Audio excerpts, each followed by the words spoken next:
Corey McKernan has 230 games, 2 premierships and a club best and fairest to his name. But it could have been so much more. He should have been both a rising star and a Brownlow medal winner, and he could also have won a Norm Smith medal. Welcome, Corey. Do you feel cheated? No, not really, Mike. I'm pretty content with how my career rolled out. You've got the flags, and we know it's a team game, and they're the ultimate. But there are 3 individual awards with lots of kudos attached to them, and you could have won all 3 of them. You agree with that? You could have won the Norm Smith? Probably, but look, it probably means more to me that whole grand final week, how I handled the whole week. And you know what? I still remember Wayne Carey and Anthony Rock gave me a McDonald's Brownlow medal that still means as much to me, because that signified how tight we were at North Melbourne at that time, and it meant a hell of a lot to me. There's a fascination with the Brownlow medal for obvious reasons. You finished tied with Heard and Voss, but you were ineligible. You were in that famous Asterisk Club. Tell us about that night. You didn't go to the award because you weren't eligible to win, so you weren't at the dinner. What did you do? Look, I'd hurt my knee in the prelim final. I was just sitting at home, just icing up my leg, and it started off all jokes, and that night that I became Asterix. Like, one of my mates was saying, "Oh yeah, it came up round 1, see McKernan 3 votes and got that little." You got 3 in the round 1, did you? Yeah. And started pretty strong, and like I said, like one of my mates had just basically had that little asterisk next to my name, and it was all I suppose jokes until about halfway through the night, and I suppose then reality hit that you're going to go pretty well. So I actually rang Mum and Dad and turned off my phone, and did you? Look, I wouldn't trade that entire week for anything in the world. When I look back at it now, it's probably my proudest achievement as a 22-year-old. I hurt my posterior cruciate in the prelim, to have Brownlow medal thrown at me and then still come out in the grand final and have 29, 30 possessions was... that's why I look forward to grand final week now. And when people say, was I disappointed about losing the Brownlow? Not one iota. Really? You mean that, do you? Yeah, genuine. It's actually surreal, when I look back at it now, that I wanted to win a premiership medallion for Darren Crocker, Sholey, Rocky, Ian Fowler. That was probably the thing that defined North Melbourne at that point, that I so wanted to win a medal for all those guys. And like I said, Wayne Carey and Anthony Rock, even on the Tuesday night after the Brownlow, that I know it sounds funny, but I've still got that McDonald's Brownlow. Really? And I know that's the noble thing to say, and I believe you about that, but it is such a prestigious award, the Brownlow. I mean, it's there forever. Your name's indelibly in the record books for having won the ultimate individual award. Yeah, well, look, you know what? If they did turn around one day, you gladly accept it. But I think the other thing that I'm sort of maybe pretty proud of, I won the AFL MVP that year as well. So when you got your peers of the game that they voted for it, and it's now the Lee Matthews medal, that, you know what I mean, it's sort of to be the players that I idolised when I grew up, and I barracked for Collingwood as a kid and loved Darren Mullane, and Darren Mullane won that, and then even Wayne Carey and all the guys, it's something that I'm pretty proud of. Who did you watch the medal count with? You weren't allowed to drink because you were playing in the grand final, so you're at home? Yeah, I just stayed at home. There was myself, Stewie. At that point there was myself, Stewie Anderson, Matty Capuano.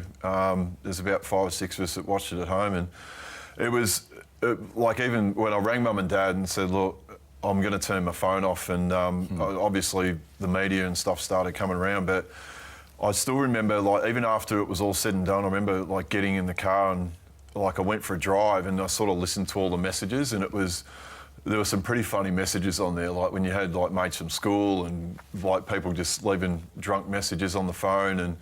But I suppose the one that really hit home, where you got a little bit emotional, was even Mum, where she was tearing up and on the phone. And I still remember I was driving through North Melbourne, and so you just jumped in the car at about 10:30 at night. Yeah, it would have been by yourself. Yeah, and then started listening to the voicemail messages in my car, and it was pretty cool, just listening to all the different messages of people. Like I said, a lot of people had a few beers. Let's have a look, Corey, at the incident that cost you the medal and see what you think of it all these years on. Yep. Now that's Johnny Barnes falling on his face, taking a mark. You're coming in behind him. And you can argue the case that you sort of did fall into him when you may have been able to avoid it. Can you remember what your level of intent was? It's funny when you look at it that I suppose the whole intent thing that I'm sort of trying to get off him as I'm trying to, like I'm not trying to land on him. When you see that now, guilty or not, if you're on the match review panel, how do you vote? Well, I think if you're saying for intent and then you look at, there's a big difference between trying to land someone's knees and someone's back. But you can be reckless too without being totally intentional. I think it might have been demerit points. You reckon? Okay. Yeah. So you reckon that's what it deserved? Oh, look, it might have been. Yeah, it might have been. Okay. What about the Rising Star? Now, we're going to concentrate on team things later, but just the individual. The Rising Star, 1994, tripping Jason Ball. I remember at the time thinking that was the one you were really hard done by. Let's have a look at that one.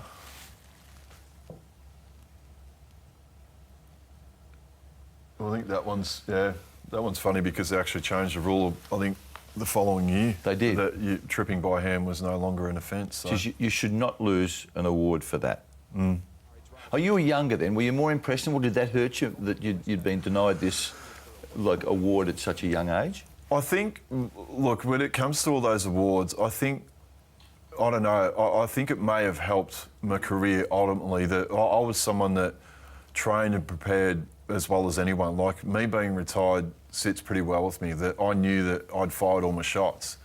But I don't know what sort of effect that it actually had in terms of maybe the pressure that, I already put pressure on myself anyway, but I don't know what sort of, I don't know, it might have been a release to go, you know what, I'd already won the Brownlow, I'd already won the Rising Star, and it may have inadvertently helped me. Okay. I want to take you to the start of 1997, and it's a bloke that you may be familiar with. He used to write a list of the top 50 players in the competition in the Herald Sun.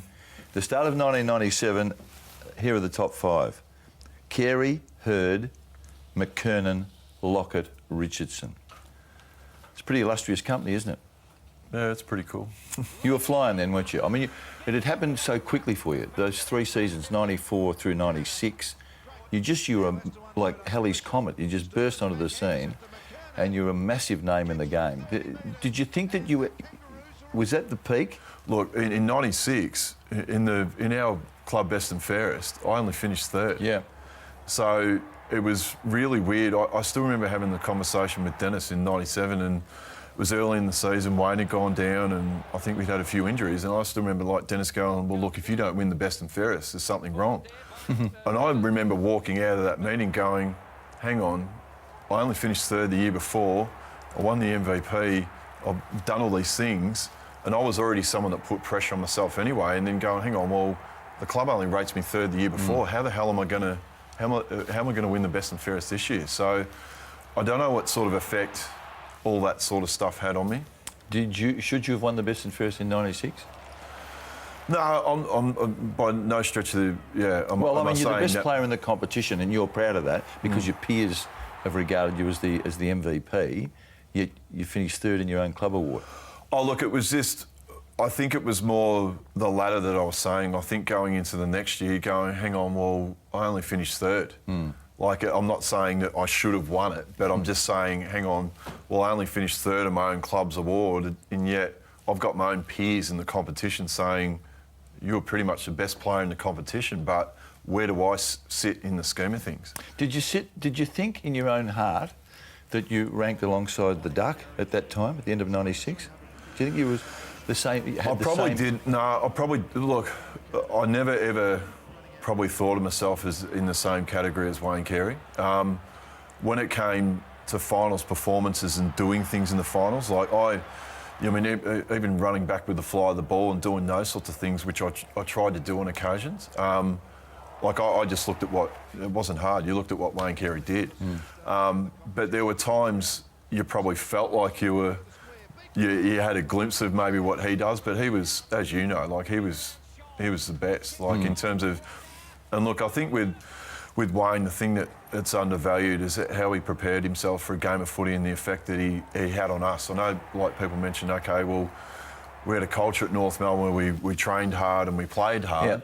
But the underlying thing that Wayne Carey was as good a trainer as anyone going around, and he forced me, the effect he had on me and everyone else was profound. Were you a party boy too? I probably was, yeah. Yeah, but look, I think at that time it was, you know what, and even when I go back to before with getting that little McDonald's medallion off Anthony Rock and Wayne Carey, that was North Melbourne at that time. That's why it probably means as much to me, because North Melbourne at that time, as you know, like we were so tight. We didn't have the best facilities in the competition. Like you would have come down and I saw him. Seen our gym and everything like that. But the biggest thing we had going for us, and even the biggest thing that even Dennis said was the greatest strength for North Melbourne Football Club is the people that work there. It's the second time you mentioned Dennis, and we're talking about Dennis Pagan, your coach at North Melbourne, and later at Carlton. You were Dennis's whipping boy in the latter part of your time, though, weren't you?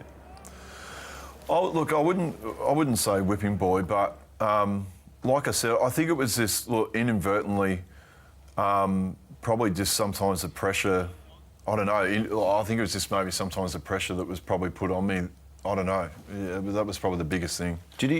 Some people that you played with would say that he almost broke your spirit. Oh, no, look, I think there was like certain occasions, like I mentioned, that, look, even with Dennis is like, even to this day, and even now that I work in business and the way I prepare and things like that, that's the biggest effect that Dennis has had on me. And I'm forever grateful that the effect that Dennis has had on my life. I know the North blokes all say how important Dennis was to their life, but Dennis could also be cutting, couldn't he? And I mean, I think when your form tapered, it seemed to be that he made you the target of and tried to sort of badge you into recapturing that form. No, not really. I think it's probably even maybe a bit unfair on Dennis, even that. Like I think there was the biggest thing was I think at certain occasions, and even when I went to Carlton, I still remember when I'd started off pretty bad, and I still remember walking off the training track, and this probably encapsulates how I was. I always prepared really well for games of footy. But I still remember walking off the training track with Wayne Britton, and the last one's off, and even he said, he goes, you know what, they can burn the grandstands down, I'm not going to drop you. And even just to have that, do you know what I mean, where, I don't know, it was just that sort of thing, it was like, I don't know, call it a cuddle or whatever you want to do, but I nearly felt indebted that I wanted to do something for him. Well, you talked about Wayne Britton and sort of giving you that cuddle. The thing that was difficult for us as people who watched Corey McKernan come in and be the star he was, and then in Carlton, where Britton was, and, you know, running under the ball and missing simple marks and stuff, your confidence looks like it was shot at that period. Yeah, look, like I said, I probably just put, you know what, it was probably the biggest thing with my footy career. I just put sometimes too much pressure on myself. And even, you know, I mean, even when you think, it's almost laughable now that when you think back, and I know the question's coming, but when you think back that I played a game of footy and didn't have a touch, like it's actually, and I still remember, I remember going into that particular game. That's a round 6 game against Richmond in 2001, I remember correct? before the game, truth be known, I probably shouldn't have even played footy that night, where I was so wound up and I was just so wanting to perform well that I still remember looking back at it now that you really should have just put my hand up, so I shouldn't have played. But what do you say to a coach, though? You say, I don't feel well, my biorhythms aren't right. Nah, but I think it was one of those ones that, yeah, really, how would you do it nowadays? Yeah. But even when I look back at it now, I still remember before the game where I was so wound up and you felt like the whole microscope was on me that I really... Why though? Why, you were at North then, weren't you? Was that your last year at North? I think it might have been, yeah. Why so? I mean, it's early in the season. You had such a distinguished career at this footy club. Why would you feel under such pressure? Oh, look, I think even just going back, when you know you can play well and you're wanting to play well, but it's just not happening. I think the biggest secret, I think, to my footy career was when I was enjoying my footy and even things like having a beer and that sort of stuff. That was when you played your best footy. It was the football and worrying about it was secondary. It was as long as I had the process right and of enjoying myself and doing all those things, that was the biggest thing for me. You said, Corey, in that game you didn't have a touch. Players say that when they've had an ordinary game. You literally did not have a touch that night. You had 5 hit-outs. That's what the stat sheet said. Now, did you play the entire game? I might have. Yeah, I think I might have. Yeah. What goes through your mind? You know, we've all felt it. Whatever level you play at, you feel it when you can't get your hands on the footy. You know that people are noticing it. When you're sort of deep into a game and you just can't find it. It defies... it defies belief when you really think about it, that you can go out on the biggest stage of them all and have 30 touches. That's the grand final, yeah. And then go into a game like that and not touch it. Yeah. Fact or fiction? You're playing at Carlton. You've been away overseas. You arrived back at Melbourne Airport to the news that Dennis Pagan is your new coach at Carlton. What did you say to the bloke who told you that? No, it was the bloke at Customs actually told me. Look, I was in Queenstown and I got a few text messages from Jason McCartney, and I thought all the boys were winding me up, like all the North Melbourne guys going. This is about Dennis going to Carlton. Yeah, Dennis is coming to Carlton, and look, I'd gone to Carlton, done some hard yards early days, and I felt like I'd earned the respect of everyone at Carlton. That I think early days I was pretty bad or pretty scratchy, and then came back and won the best and fairest. But yeah, I thought everyone was having a lend to me when they said that Dennis was there. So the Customs guy says Dennis is your new coach. You said. Well, as you know, when you go through Customs, your phone, you virtually lose that signal when you go through at Tullamarine Airport. And I walked up to the guy, handed him my passport, and he just looked at it and he goes, "You're going to be happy with your new coach." And you said? I did say, "You're kidding." That was, but look, you didn't say, "Can I head back to New Zealand?" Did you? No. Look, hindsight's a wonderful thing. Look, really, I probably should have. I should have gone straight away. But what do you mean by that? I should have left straight away. Left Carlton? Yeah. Even though I won the bet. But you know what? What, because of your relationship with Dennis? Yeah, look, it just wasn't... Look, I have the greatest respect for Dennis and everything like that, but just from a working relationship, I have the utmost respect of everything that we've ever done together and everything like that. But just from a working relationship, we didn't get the best out of one another. Have a look at that, Corey. That's Dennis talking to you at Carlton. Yeah. What do you read in his expression there? You've seen that plenty of times. Yeah, the picture probably tells 1,000 words. Corey, you left North at the end of 2001? Yeah. Yep. You've said more recently that you probably should have left North when you re-signed in 1999. Is that right? Yeah. Do you think your time had come then? Look, even at that point, I wasn't really enjoying my footy. See, 99's another premiership year, isn't it? Yeah. I hastily signed my footy contract before the final series in 99 because me being me, I didn't want to be disruptive and make it a talking point during the finals. But again, like we all are, hindsight's a wonderful thing. But I really, maybe at that point, I wasn't really enjoying my footy. Why not? Why, looking back, do you think you weren't enjoying your footy? That was the 7th year in a row that you'd played at preliminary final level, and you were going to win your second flag. So your world should have been a beautiful place. Yeah, but even I felt like at that point, and that was ultimately the reasons why I did leave North Melbourne, I just wasn't enjoying my footy as much as I should have. And probably, look, it was even just in terms of, my relationship with Dennis and stuff like that, it wasn't working. Dennis and you go back to when you were a kid. And Dennis would bang on your door and almost plead for you to come and play footy at North Melbourne. And according to fact or fiction, you were keener on golf. Is that right? I used to hide. I did. I remember Dennis would come out to my house and he'd be driving that silver Camaro that he used to have. And look, at that point, I was more hell-bent on, playing golf. That's all I wanted to do. And it was funny in terms of when you look back at it now. And I remember Dennis used to come out the house and there's a couple of times he used to tell Mum and say, "No, tell him I'm not here." And but look, in the end, he broke his rules and he said, "Look," he goes, "just come down and play and see how you go." And then no, that was a rule of his. That was the way he got arched down there too. Just sort of come down and have a game. Yeah. Well, I didn't have a turning point back because I played my first game, kicked 11 goals. Yeah. So. That was under 19 level. Yeah. 5 in the first quarter. Yeah. 11 for the game. Yeah. I remember Dennis saying, he goes, "You probably won't kick 11 goals again." I go, "Yeah," and he was right.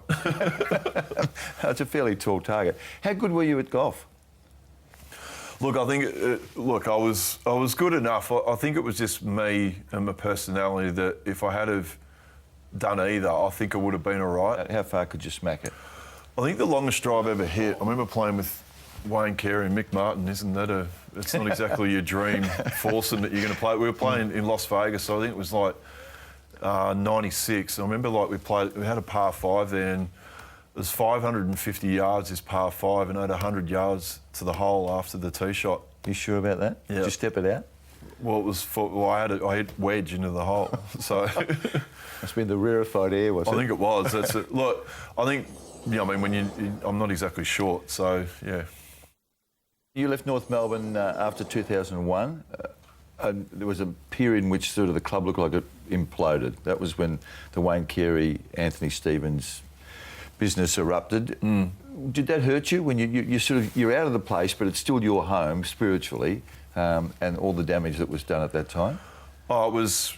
Yeah, it goes without saying, it was terrible. I was obviously at Carlton, and I remember getting a phone call from Jason McCartney, and he explained some of the things that had happened. But like I said, the greatest thing about North was how close we were. And but I made a pretty conscious decision that they were all my mates, and it didn't matter what happened.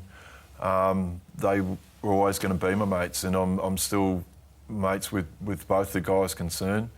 I was probably a little bit disappointed with people that started choosing sides. Obviously, there was people really close to them that had their alliances, but at the end of the day, they were our mates, and it had nothing.